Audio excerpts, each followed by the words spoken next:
I think my favourite thing, and we'll talk about this more on the podcast, but my favourite thing is people come out of the woodwork when these matters get raised and go, actually, either I suffer with this, or I suffer with something similar, or I know somebody very close to me that suffers with it. And I think people just take reassurance in, actually, I'm not alone in this. Yes, like, you know, people see the word disability and think, oh, that's, you know, that's a negative word. We don't like that, but actually just talking about it helps normalise it, I think. So let's get into it a bit more in a minute, shall we? Yeah. So we're going to keep talking, and then at some point I'm just going to pretend that nothing's happened.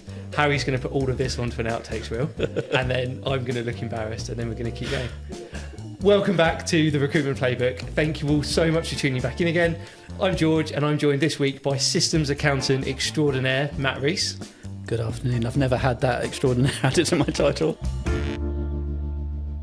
We've known each other for what, 10, 15 years? Long time. A long time, yes. But the biggest compliment I can ever give you is anyone that knows you, that I've had to recruit a systems accountant job with, they go, can you just go and find me a Matt? And my answer is no, because there's one Matt Rees, and whoever's got him at that moment is really lucky to. So we've got some really cool stuff to talk about today. I want to open by you telling me about why you are no longer CIMA brand chair for West Surrey. Yeah, that's quite an interesting story. So actually, you got me into contracting when I left lastminute.com and became a contractor, and that's like the first time you've got to pay for things yourself, like, you know, your accounting fees. And I thought, well, where's my money going? So I thought I'd attend a CIMA event, and I qualified, I think, 2005. And so it'd been like, 10, 15 years that I hadn't attended an event. And I thought, I'll go and see what's happened. And then I think they said, if anyone's interested in learning more. So I went across and said hello. And then the lady said, oh, do you want to come to one of our meetings? It's like, okay, yeah. And then I came onto one of the meetings. And then the next minute, I'm part of this committee, like the West Surrey branch committee. And it's like, how did this happen? And then it's like, I turn my back for like 30 seconds, and then I've become the branch chair. And it was mad, because all I really want to know is where our money goes. And in the end, I never actually did find out after doing it for about 8 years. And the people there were lovely, but they were all, if you could think of the really boring description of the accountant, they were all sort of like sort of elderly, white male type. And all they talked about was cricket and stuff like that, and I have no interest in that, and they get really passionate about accounting, and it's like, I don't really have that passion about accounting. I really like systems, and I like how, you know, the accounting interacts with systems and all that kind of stuff. That's really cool, but, you know, getting really excited about actual, you know, the rules of CIMA and what we should be doing, what we shouldn't be doing, it was just like, I just love this way they've bamboozled you into this job. Well, I literally don't know how it. I don't know how it happened. I literally can't remember. It was just like, suddenly I'm doing it, and then after like so long, I was like, I'm really not liking this, because I realised, because I got recent diagnosis of ADHD, that I'm a real people pleaser. So I do say yes to things, and I don't know how to exit things like that. So I just quit one day on the spot. Said, I'm not doing it anymore. And then just really abruptly stopped. So from an ADHD perspective then, and psychologically, how long did it take you to go from I don't want to do this to actually I'm not doing this anymore? It's probably about 5 years or more. It was really long time, and I've done it through all facets of my life, because ADHD is very it thrives on creativity and novelty and things being new. So once I've understood something or learned something, my brain goes, I'm bored of that now. Can't be bothered with that. I want to move on to something else. But because I also got the people-pleasing thing, and that overrides that, I can't exit out of it, because I think people think bad things of me and think that I'm not a nice person, and that's the worst thing in the world to me. I don't want to do that. So I stay in these situations for far too long and just hate it all the time, and don't know what to do until I've gone so far that it's just tipped me over the edge in a mental health wise, and then it's like, no, I can't do this anymore. And I guess that's why one day it probably felt quite abrupt, maybe to an external audience, but actually internally this moment had been coming for... Exactly, yeah. It looked really abrupt. I think you said to me last week, you said it was one of the dullest things that I've ever had to do. Yeah, because I didn't find the answer to my question. It's like, where's my CIMA money going? I don't have to pay for it now, but because I'm with Clear Channel, so obviously they pay for it, but I don't know where it went. All I found out was CIMA couldn't implement their finance system properly, and that was a massive cock up, and that's all I learned. And we can never get financial information from them because the system wasn't working, which I found quite amusing for the body of chartered accountants. After that comment, if you have to now start paying double fees for CIMA. Yeah, I know why. Well, I've actually thought, what am I paying my fees for? But again, I'm terrified. It's like, what if I don't? Yeah. What if I don't pay my fees? And obviously I can't use the accreditation in stuff, but it's like, do I really care? But I'm too scared not to, and because I don't have to pay for it myself, I'm sort of ignoring that for now. It's such an interesting point. As a recruiter, I would say keep paying them, or keep letting someone pay them. What I think I should do. Yeah. So many people have said to me, I didn't keep up with it, and it is just a bit of a faff, because if anyone ever wants to check, you have to kind of go through that whole rigmarole process again. Let's talk about your ADHD diagnosis, if you don't mind. Yes, cool. Yeah. So you said to me that I was diagnosed after a really long career path, that I never knew that I had ADHD, but now having the diagnosis and the validation of it now, things click into place and it makes sense. So can you talk to us a little bit about your journey of getting from Matt one day waking up not knowing you're having ADHD to Matt suddenly finding out you've got ADHD? Yes, so it's taken like 45 years journey. So like I was doing a presentation this morning, I was talking about at school, I knew I was different and felt different, but I didn't know why, and I really struggled at school, was bullied, and it was quite a difficult time. And then I went to do accounting and finance because in year 11, a friend of mine said he wanted to be an accountant, and I thought, okay, I'll do that. And I've kept up that charade for 20-something years now, and I'm hoping I'm not found out by anyone. So yeah, I went down that route. So then my best friend and I agreed together we'd go to University of Northampton. He studied marketing, I did accounting and finance, but I went there, I lasted a month because I just got too overwhelmed, and I didn't know why until more recently.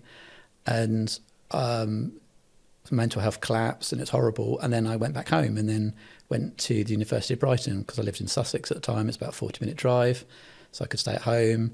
And I did that, and that's the worst 4 years of my life. I hated every minute of it because I wasn't learning the way I wanted to learn. But you persevered and you did it, which is... I did. I got my degree, and years later in my 30s, I did an open university degree in psychology, which was the best things I've ever done. And I realised why I enjoyed it, because they delivered the material in a way that's good for my brain. I could actually process it. They package it in little chunks for you. They break down, each week what you're doing, which is really useful to me, rather than just have to sit in really boring lectures every day and not understand anything and just feel, totally overwhelmed. And that's why I really thrived. And my degree in psychology is a far better rating than my degree in accounting. Yeah. And I really enjoyed it. And when I was doing my presentation, I put a picture of me at Ely Cathedral where I was getting my OE degree, and it was all in the gown and everything. And I said I didn't do that for my accounting degree because I just felt shame. I just felt so ashamed that I just told them to post it to me. I don't even know where it is. I tried to find it out of just curiosity if I could put a picture of it. I don't know what I've done with it because I kind of blocked it out of my brain. It's like, no, that was a horrible part. And is that shame of the grade that you got in the end, or is that shame of the actual... Yeah, because I thought I failed, because I thought I was really rubbish, and particularly I had to do group work at the end, and I was really struggling. I don't think I held up my end of the bargaining because I got hauled over the coals by the senior faculty people at the university, and that made me feel really bad again because I'm a people pleaser, and that's the last thing I want to do is upset anyone. I just couldn't understand why. So then years later I kept getting burnt out, which I knew was ADHD burnout. Now I know it's ADHD burnout, but at the time I just kept thinking, I'm ill, but it would come and it would go, and it'd come and go. And then, the last couple of years, it seemed to jam on every day. It's like, come on, something's not right. And I thought, I'm just anxious all the time. And I went through loads of different things. And then finally, one day, was online doing a questionnaire for ADHD, and I knew I absolutely didn't have ADHD. What got you to that point to do the questionnaire? Sorry to jump in. So it's to do with my son, actually, indirectly. So I adopted him when how was he, 3, and he's now 11, and he got diagnosed with ASD, with demand avoidance. So I read everything, every single book, every single journal, every single internet article about ASD. So I'm like the world expert. So if people want to harm me out for kids' parties and, weddings or something, I can... the magician's books will bring in the guy to talk exactly. about ASD. I could be a specialist in autism. And I thought, do you know what? I got some of those same traits. So then I went and go and get a diagnosis, and they do 2 parts to it. There's one part that they wanted to speak to my mum, which is difficult because I don't speak to a lot of people because I find that, really quite difficult. So I don't really speak to her a lot. It's not because I don't like her. It's just because that. And so I managed to speak to her and get her to agree to do it. And the other part, they talk to me, and they combine both parts, and both parts have to come back yes to give a diagnosis. But I spoke to my mum, and because it wasn't present in childhood, I couldn't prove it. Then that part was a no. But speaking to me, they went yes. So I got 1 no, 1 yes. So unfortunately, I didn't get a diagnosis. And then I was really quite pissed off about that, because it's like, well, I've got all these unanswered questions. Like, why do I feel this way? And it's like, oh, okay, I'll just go back on my merry way. So then my mental health, like about a year ago, really broke down. And then I went to a crisis centre, and I spoke to some lovely people there called Safe Haven, operate in Surrey. They've got these drop-in centres. It's really quite cool. And I got doctors in there and psychologists, and they're lovely group of people, and I spoke to them. But after it came out, because in my head, what I wanted was to give me like a drug or a pill that just shut my brain off. And also, they didn't do that. They talked to me, which was the right thing to do. But after, it's like, this is not helping. I've still got this unanswered questions. And then a couple of days later, I was looking online, and I went to the place where I didn't get my ASD diagnosis, and they had an ADHD. As I said, I knew I didn't have it, and I clicked on it, and then they were the first few questions were the same as the ASD, and I thought, oh no, this is just like a cowboy outfit, isn't it? Yeah. They're just asking the same questions, and this is a load of old rubbish. And I was about to shut it all down. Then I clicked on the next question, and it said, do you feel like you're on full throttle all the time? And then, like, I've been searching for the way to explain how I felt for like 35 years. And it's like, wow. So then I clicked on the next one, and it's like, yes. Carried on doing that. And then in the end, it said, you should probably go and speak to someone about that. And obviously I did. I then got the diagnosis, and it's like, that makes much more sense. And I was saying in my presentation, there's all this validation now of why things I do or things I struggle with, it's not me being lazy or being rubbish at things. Well, yeah, I am rubbish at things, but there's a reason behind it, and that helped, the validation for me, I think. So with the validation, how has it made you change how you approach things? Because what I mean by that is the day before you had the validation and the day after you had the validation, you're still the same Matt Rees. Exactly. Except now you've got a label on it. Yes. So how does that make you feel, and how does that make you approach things differently? I've got a really good example the other day. So at Clear Channel, I went to an event hosted by Scope. It was in the Oval, and they did a really good accessibility guide they did a video showing some walking from, I can't remember the local, is it Kennington? Yeah. Can't remember, Kennington tube station to the Oval, and they videoed that. And they subtitled that, and when they got into the building, they showed you where to go when you got into the building. Because sounds ridiculous. I really struggle getting into buildings. Like coming here today petrifies me because I don't know how to get into a building. I can't explain it, but again, it's my neurodiversity. Yeah. And that was like, wow, that was mind blowing. So I said to people in Clear Channel, can we do the same thing? And I've got some of our creative people, and they're going to do a video, and I've kickstarted this, but with ADHD, there's a massive amount of procrastination because you've got 500,000 thoughts at the same time.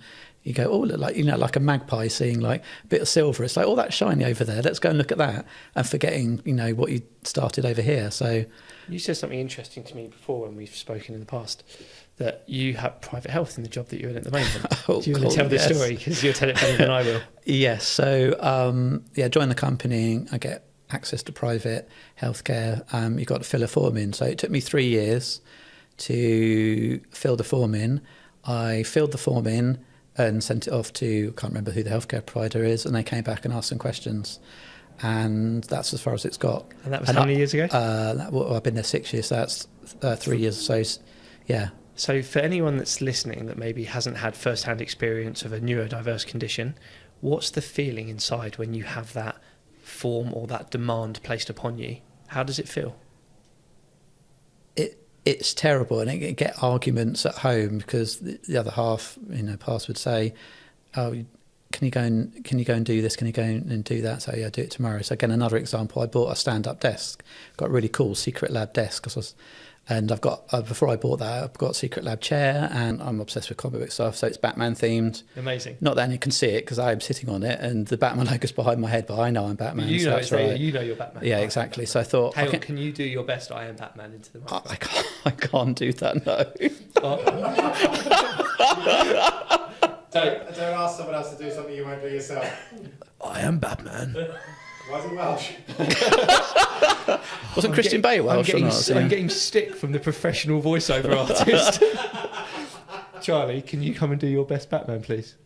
Not on the current budget. That's a good answer. Yeah, fair enough. So yes, they did a stand-up desk, and you could obviously Batman theme it and put a Batman mat on it, and you could put the Batman things that go around the legs and stuff, so it's all themed. So I got all the kit and everything, LED lights, and they all flash, and it's just like, yeah, that's just cool. So I got that, but because I got the posh version of the desk, at checkout it doesn't tell you that the leg cladding doesn't fit that type of desk. They let you blindly buy it. So I bought it and it didn't fit, so I obviously just need to send it back. I've had the desk 18 months, 2 years. It's still, I can tell you exactly where it is in my wardrobe.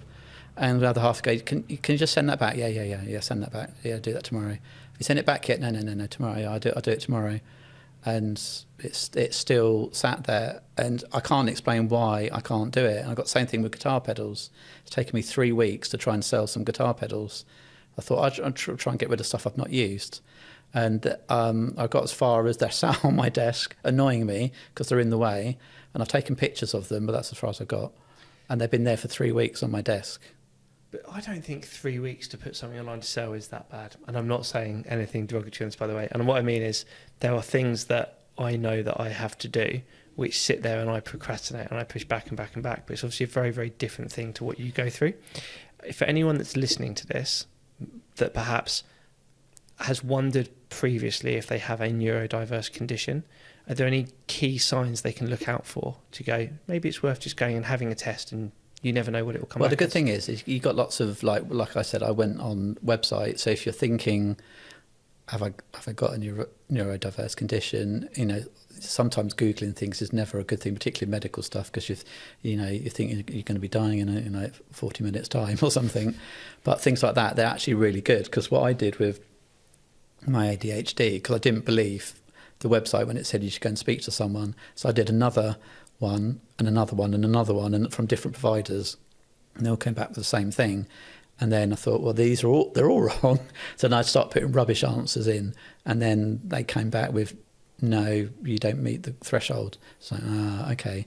So things like that, I think that there's some really good, simple, they're not really complicated questions, simple diagnostic tools, and they're not going to give you a concrete answer, because you have to be diagnosed by a doctor or a professional, but I think they're a really good starting point to think, well, actually maybe I should take it further. Not all people need to, but for me it was that validation, and I've been searching for like 30 something years, well, since I was 15, so yeah, 30 years of trying to find an answer, and it was driving me insane, and I'd get bored of worrying about it, but then it would come back again, and it's like, I just need an answer. Now I do have an answer, which is really cool. And the way you spoke to me about it previously, it's just such a relief to have that validation, because there's so many unanswered questions. And there's somebody who's very close to me in my family, who's recently had an autism diagnosis, and he said the same thing: is this why I feel that way? And I think then it opens so many questions for people to then know how they can approach things moving forward. Exactly. So I've got a good example at work, again, procrastinate, talking about this, accessibility video we want to do to all of our offices. We're going to start with our head office in Golden Square in London, about how to get there from like Piccadilly and where our accessibility features in the office are and all that cool stuff. And I got help from the creative team, and I was meant to do some stuff as it, and I hadn't done anything as a result, but I got our project, like heads up all of our project management. I asked him, I know this is a really silly basic thing, but can you help me? Can you join this meeting and document what happens in the meeting and hold me to task on it? I know, this is, you're paid far too much to, it seems like, be my PA, but that's one of the tricks I was reading, actually. If you get people in to, to help and can do the bits. So, look, I've got ADHD, I really struggle with this. This is not going to get anywhere unless I get some help. Where previously it probably would never happened. It would just died and gone nowhere. But now it's like, I know I've got a block. That's actually, how do I get around that? How do I navigate my brain a different way to get the answer that I need? One of the things that I find interesting about ADHD is that if there's something that you really want to do, and by the couple of examples, you want to know if you have ADHD, so go through that diagnosis procedure. You want to buy a stand-up desk. You become very, I guess, or you can always become fixated on it, and you'll get that thing done. And I think that's why you've always excelled in what you do work-wise, because we know if there's been a systems problem, you'll do everything you can to fix that problem until it's done. But if there's something that maybe you are not pleasing a person for, or that you maybe don't see the instant value on that piece, it's even doing the accessibility video at work, you can see the future value of it, and you can see how it helps, and you want to do it, but it's not critical for you in your brain this moment. That's it, exactly. I have the idea, get really excited, and get things going, but it's like, I've done the exciting bit in my brain, and it's like, you need to move on. It's like, no, I need to finish this. But you've hit it nail on the head. If it's boring, I've lost interest, and that's why I job hopped a lot when I was younger, because I just thought, the company I worked for was rubbish, or this job's really boring, or I wasn't a very good management accountant, and it's probably a combination of all three of those. But now I exactly know why those reasons were and why I did that, and I had the same feeling actually at Clear Channel, where because when I joined, I was helped implement D365, Microsoft D365, and that took a couple of years because we had things that had to be delayed, and then we had COVID and all that kind of stuff, that it took a little bit longer. But that launched, and I'd never used the system before, but then I got right inside the system, and I'm part of the system. If anyone says anything bad about it, it's like, well, you're just like inside my family here type thing, and then everything about it. So, and then people ask questions, but it's so easy, it's like I don't have to think about it. And then it's like, I got bored. And the same thing that's happened through all my other jobs. It's like, But the one thing I knew was different. I love Clear Channel. Everything they do, let me do the talk on neurodiversity, all the different crews they have, to look after different, the diverse employees that we have, and just their values. So I really love that. So hold on, something's different. And actually, again, that helped me navigate towards a diagnosis, because it's like, well, what am I going to do with this? It's like, if I go somewhere else, the same thing's going to happen again, and I might not be of a company that I really like. So that has been really challenging. I think I've got out the other side, but it took literally 2 years. It's so lovely to hear that, how they've handled that to support you. So if you think about somebody else who maybe does know they have a neurodiverse condition, or maybe has they have an idea that they might do. Obviously, lots of people may go through the same work struggles that you do, and that may come across to them internally as boredom or whatever it may be. I get sidetracked quite quickly in jobs, and I job hop around because I feel unsettled in a place. What kind of tips can you give anybody who is looking for a longer term place for them?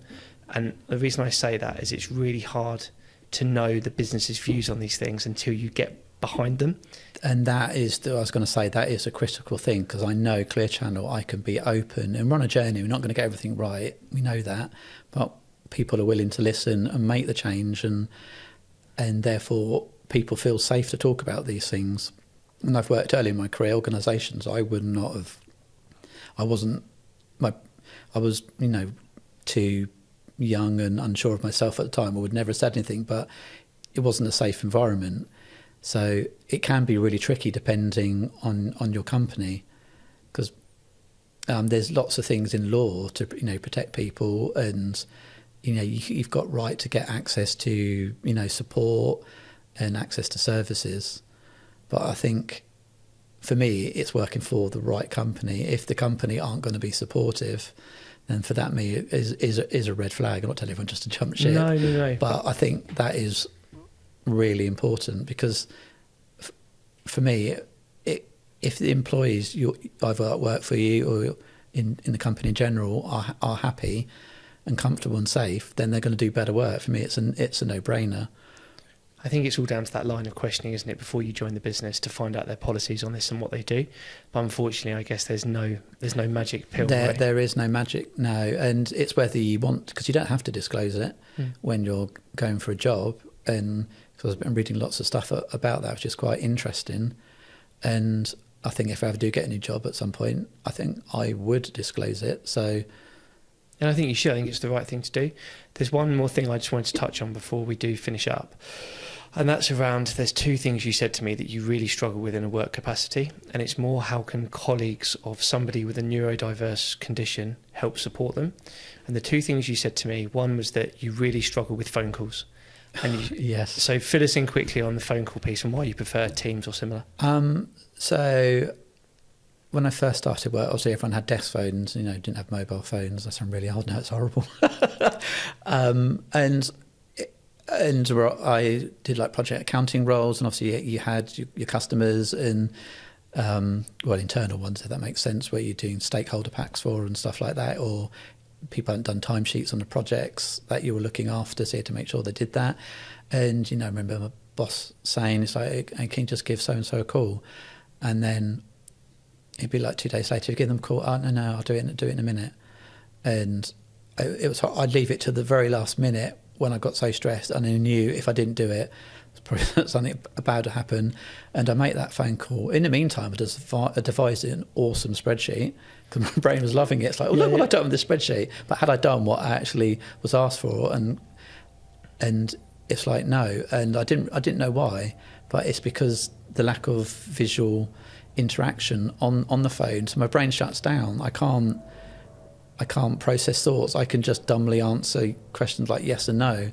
If I'm calling up to complain about something or do something, I can't do it because I just can't get my thoughts across. My brain literally shuts down. Whereas Teams is amazing, or Zoom or whatever, where you've got the visual, you can see the other person you're speaking to, is just amazing. There are probably lots of people who will hear this, we hope, who maybe have a neurodiverse condition but haven't told people about it.